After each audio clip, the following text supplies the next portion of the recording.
Билесиңер тугандар, мен 97-жылкымын. 97-жылга чейин мен жок элем. Бир жылдар келет, дагы да жок болом. Мына ошондой эле канча кыйындар, кандай кыйын мезгилде мыкты учурларда жаралды. Алар өз вазифасын өтөдү да өтүп кетти. Дал ошондой ким калды? Жашоодо ким түркүк болду?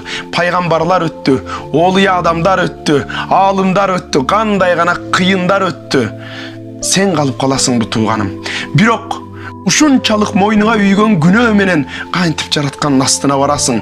Кантип айтасың? Мен ушул дүйнө үчүн, болбогон бир дүйнө үчүн бирөөнүн көңүлүн ооруттум, бирөөнү уруп таладым, бирөө менен зына иш кылдым, бирөөгө ушинтип жамандык кылдым деп, кантип бир болбогон нерсе үчүн акыретке барасың?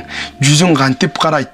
Эй пенде ойлон, убактылуу өтүп кетер өмүр бул дүйнө бирөөнүн көңүлүн оорутуш үчүн, бул дүйнө күнөөгө батыш үчүн эмес, жараткандын ыраазычылыгын табып, түбөлүктүү бейишке ээ болуш үчүн.